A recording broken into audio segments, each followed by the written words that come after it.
about this, you're talking about the relationship between honor and loyalty. When honor fails between a relationship, loyalty is the one that brings it back around. As you think about David, when he fails to honor his father, Yahweh, in his decision, and you can pick any one of the situations that he makes major messes in. He dishonors the name of Yahweh, even to the point where Yahweh sends Nathan over to really rip in a new one, right? Loyalty is what restores David back, because his heart was to his father and he knew he screwed up, and his loyalty to who Yahweh was in his life and their relationship is what restored him back into a place of honoring him again. So that, I think, is another dynamic relationship between the two, is when honor fails, loyalty restores. So they play a part together. We deal in a world that's broken. And when we honor each other, we maintain a relationship. But when one of the parties dishonors or falls out of honor, the loyalty of the relationship, I'm gonna stick with you even when I screwed up. Covenant, that's what covenant is, right? Then loyalty to the covenant allows that to be reestablished and honor to be reestablished between the two.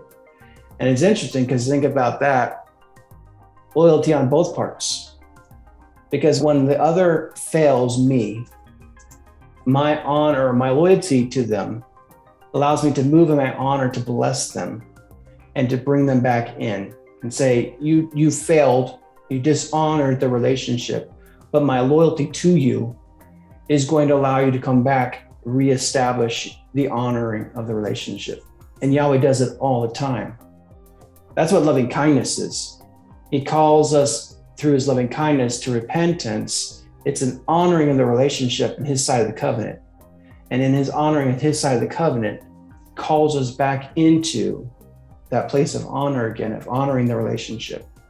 And if our hearts are loyal, we'll return to it.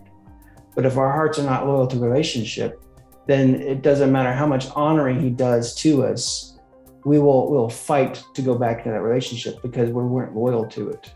So they walk hand in hand. When honor fails, loyalty brings restoration. The loyalty aspect, it's kind of the glue to the relationship. The honor is like what is the functioning of how the relationship is expressed, right? In whatever environment, but the loyalty is what keeps it together. So I think about circumstances where the dishonoring happens and there is no foundational or no loyalty in relationship to keep them together. And so often in the dishonoring, what happens is it continues to spiral out of control and greater dishonor occurs to the point of breaking, right? You dishonor me. Yeah, well, you can just take a hike, right? And so the division becomes greater because there was no loyalty to the relationship. So the dishonor was actually just a facade, to be honest. But it became the crucible to expose the facade and reveal that the honor was very superficial. And the expression of honor isn't always done toward the individual in the relationship, right? It's done towards others because it honors the relationship or how we are expected to operate in this relationship, and therefore it affects others. Again, our relationship with our Father. It dishonors our Father when we dishonor other people, right? Because the context, the culture of honor within the relationship requires that we respond a certain way, not just to him, but to everyone around us. Like Yeshua says, you've done it to these, you've done it to me, right? Because he's established the criteria, the honor criteria for your relationship with them. And it requires being honorable to those who are not in direct relationship between you, right? And that is interesting, how the way he has set up our relational dynamics requires that our honor for others impacts our honor for him. And that when we dishonor others, we dishonor him. And so he's from the beginning set that requirement up, which is unique, to be honest, because below the sun, I can dishonor people all day long and not dishonor certain relationships, right? This is kind of almost tribal in a sense, like, well, we can, like, just like a football team, right? You don't dishonor the colors of your team, but you could dishonor the other team all day long. So dishonor others outside the tribe is fine, as long as you don't dishonor the tribe. And that's a below the sun mindset. But then in walks Yeshua and says, you don't dishonor the other tribe, because if you do so, you're going to dishonor me.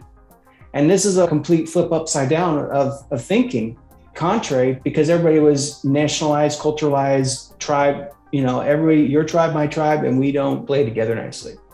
Yeshua was saying, no, if you hate your enemy, it ain't any different. You want to live by the sun, you got to love your enemy. And so dishonoring your enemy was dishonoring him. That's a big cultural shift. And when we talk about a culture of honor within the tribe, that's what we're talking about, is not just you and me and just us, but that honor extends to those who aren't part of us, right? It extends to every man and woman and child in humanity, even extends to creation. Those who have a right alignment and relationship and loyalty to the Father respond and don't dishonor all of creation. We don't dishonor the angels. We don't dishonor the trees around us. We don't dishonor the water, the air, and we become good stewards. That's how it manifests, but that's the honor aspect, because if we dishonor those things, creation, we dishonor our Father. And it becomes a culture of honor that extends beyond just the four walls of the church and the wineskin. It goes beyond and extends to all of the cosmos. That is contrary to the below the sun thinking.